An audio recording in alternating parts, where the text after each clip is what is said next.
어떤 자기의 꿈을 위해서는 어쨌건 미래를 위해서 현재를 희생하거나 네. 정말 공부를 하거나 뭐 그런 게 필요하지 않습니까? 좀 필요하죠. 예. 근데 이제 요즘 세상은 욜로라고 해서 그냥 네. 현재를 즐기자, 행복하면 된다. 네. 이런 사람들이 많이 늘어나고 있거든요. 이건 어떻게 생각하세요? 저는 긍정적인 측면과 부정적인 측면이 있는 것 같아요. 그 예전에 보면 우리가 참아야 꿈을 이룬다. 그 3시간, 4시간 자고 그래야 뭐 대학에 학교 간다. 뭐 사당 오락 뭐 이런 얘기들도 막 하고 어쨌든 견디고 참고 견디고 인내해야 성공한다. 뭐 이런 얘기를 했는데 지금의 심리학이 이야기하는 건 뭐냐면 좋아하는 일이라 재밌는 일을 해라 이런 것들 얘기하잖아요. 그렇게 할 때 훨씬 더 성과가 난다는 것도 증명해내고 있거든요. 그래서 현재 의미가 있고 가치 있고 자기가 즐기는 일을 하고 그것에 대해 집중하라고 하는 얘기는 그런 측면에서 제가 볼 때 의미가 있는 것 같아요. 근데 제가 쓴 제목은 아닌데 그때 기자가 아마 이렇게 제목을 붙인 것 같은데 욜로 하다가 골로 간다. 그러니까 골로가. 내가 대책 없이 욜로를 하면 이게 예전보다 인생이 훨씬 더 길어졌지 않습니까? 그렇죠. 그리고 그 길어진 세월에 젊어서의 소득이나 이런 부분들이 도움이 돼야 되는데 너무 욜로 하면 그 긴 세월이 진짜 힘들어질 수 있으니까 균형 감각을 좀 가질 필요가 있는 것 같고요. 그 다음에 저도 아주 친한 후배가 뭐 한 2년 동안 부부가 같이 해외여행을 갔다 오고 뭐 이런 경우도 있는데 근데 갔다 와서 무엇을 할지에 대한 고민들 이런 것들을 좀 하면서 하는 것들을 비난하기는 좀 힘든 것 같아요. 그렇지만 그 위험에 대해서 좀 인지하면 좋겠다. 이런 생각 좀 들죠. 불안합니다. 근데 왜?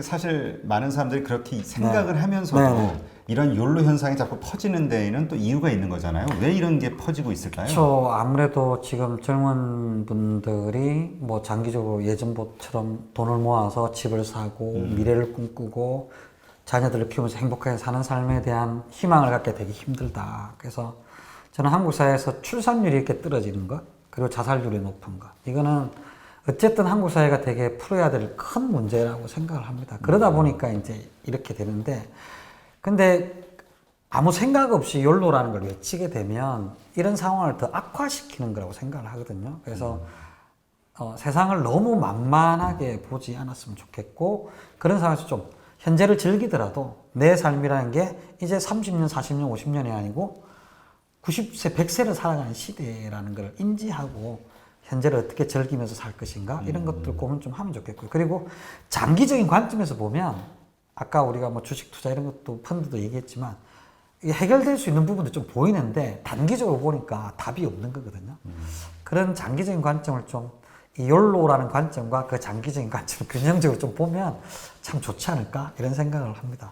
네, 저게 참 쉬운 얘기가 하여튼 하나도 없네요. 그렇죠? 우리가 산다는 게. 그래서 제가 가끔 얘기하는데 그 사치를 위해서 계획하라 뭐 제가 이런 얘기를 하잖아요. 네, 제가 칼럼에도 쓰고 하는데 제가 후배랑 얘기를 하다가 후배가 아내한테 결혼기념일 날 샤넬 백을 선물했다 그러더라고요. 그래서 야, 너 월급에 너무 심한 거 아니야? 이렇게 이 친구가 저한테 뭐라 그랬냐면 형, 저 그 선물하려고 5년 모았어요. 이렇게 얘기하는 거예요. 그냥 뭐 빚내서 사거나 뭐 이게 아니라. 보통 우리가 카드를 그렇죠, 이렇게 카드로. 쓰는 거잖아요.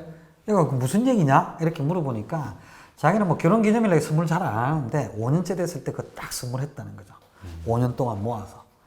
보통 그런 사치를 하고 나면 후유증이 있습니다. 그렇죠. 그 다음 달에 살아가야 힘들든지 되잖아요. 네. 할부가 힘들든지 근데 후유증이 전혀 없는 거죠. 그러면서 제가 이 친구가 되게 지혜롭구나라는 생각을 했습니다. 그래서 욜로라는 삶을 살 때 내가 한 달에 10,000원, 20,000원, 30,000원, 50,000원을 모으는 거죠. 그 돈은 진짜 신나게 하고 싶은 데 쓰라는 거죠. 내가 평소에 생활 수준이나 내 스타일에 좀 안 맞게 사치를 해도 된다. 그렇게 모으는 과정도 재밌고 그걸 쓸 때도 행복해진다. 그런데 그 욜로라는 것들을 카드를 뭐 한다 이렇게 욜로를 하면 그 후유증이 너무 심해져요. 빚내서 네. 내일은 없다. 막 그죠. 이렇게 살면은 후유증이 크죠. 그래서- 막상 내일이 되면 힘들지. 이거 그래서 현재를 즐기되 좀 지혜롭게 즐기는 방법이 필요하지 않을까? 뭐 이런 생각들을 합니다.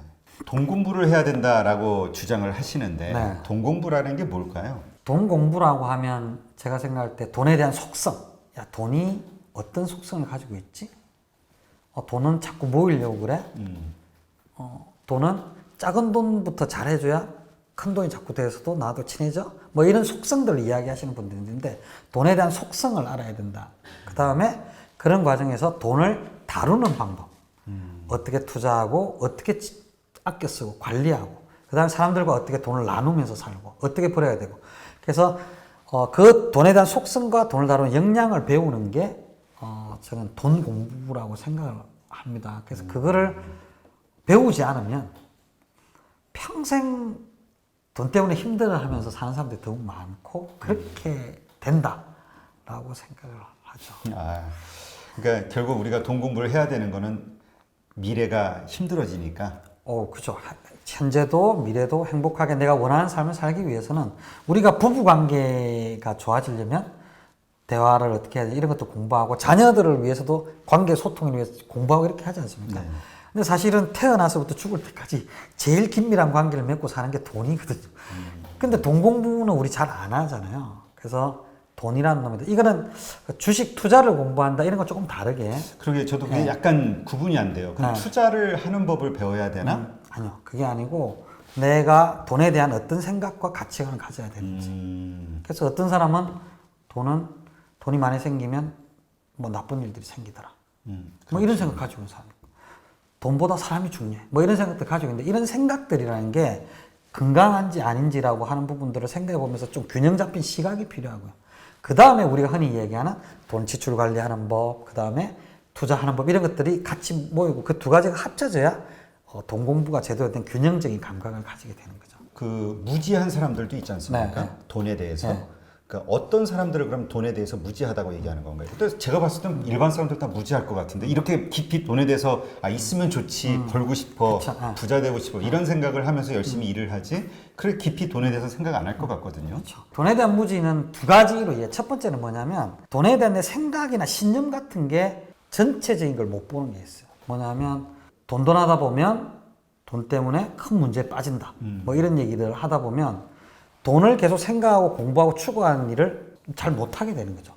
돈이 많이 생기면 항상 나쁜 일이 생기더라. 이러면 돈을 벌려고 하다가도 잠깐만 일이 생기면 또 가족관계 문제 생기는 거냐 이렇게 되는 거죠. 그러니까 그런 것들을 균형적으로 가지고 있는 생각들을 갖도록 하는 게 그게 돈에 대한 신념이나 생각들을 좀 교정하고 유연하게 가지는 것들이 첫 번째 이제 돈에 대한 무지를 깨는 거고 두 번째는 4.0 시대에 어떻게 하면 돈을 벌어? 지금 시대에 어떻게 투자해야 돼? 달러 투자는 어떻게 하는 거? 이런 구체적인 지식이 있잖아요. 그러니까 이 두 가지 측면에서 무지가 사람들로 하여금 돈에 대한 실패, 돈 때문에 생활이 힘들어지는 것 이런 쪽으로 이끈다라고 이야기를 해서 그 두 가지가 다 같이 다루어져야 된다고 생각합니다. 예를 들어서 어떤 사람은 돈을 잘 벌었어요. 다루는 게 다. 근데 돈에 대한 잘못된 관점을 가지고 그거 가지고 막 흥청망청 잘못 쓰거나 이렇게 해서 또 문제가 생길 수도 있고 또 돈 버는 일에만 신경 쓰다 보니까 자기 관리가 잘 안 돼서 뭐 쾌락이나 이런 것들 막 쫓다가 사실은 뭐 감옥에 가거나 이런 일도 생기고 뭐 이런 것들이 되는 거죠. 그래서 그 두 가지 돈에 대한 생각 신념, 그다음에 돈에 대한 실제적인 지식 이 두 가지가 같이 필요하다고 봅니다. 그게 없은 사람을 돈에 대해서 무지하다, 부족하다 이렇게 얘기할 수 있죠. 그 저녁이 있는 삶 뭐 이런 얘기가 많이 유행했었잖아요. 네. 그래서 이제 뭔가 적당한 휴식이 필요하다, 이게 중요하다 이야기를 하는데, 근데 어떤 사람 같은 경우는 막 투잡, 쓰리잡을 뛰면서 정말 잠자는 시간에는 돈 버느라 정신이 없는 사람들도 있단 말이죠. 그렇죠? 이러한 사람들에 대해서는 어떻게 생각하세요? 왜 그런지가 이제 중요하지 않겠습니까? 예를 들어서 내가 정말 원하는 게 있고 목표하는 게 있어서 그 목표 달성을 위해서 그렇게 한다라고 하면 그 기간이라는 건 어느 정도 정해져 있을 거고 그 기간 동안 에너지를 소모해서 그 목표를 달성하고 이런 것들은 뭐 삶을 되게 풍요롭게 할 수 있다고 생각을 하고요. 근데 저희들이 뭐 일 중독이라고 하는 건 하나의 장애거든요. 그리고 돈을 벌지 않으면 내가 너무 불안하고 뭐 그런 것 때문에 막 그렇게 자기를 압박하고 스트레스를 주고 한다는 거는 몸도 마음도 사실은 돈도 제대로 못 버는 일이 생길 수 있는 것 같아요. 그래서 조금 그렇게 구분을 하는 게 필요한 것 같습니다.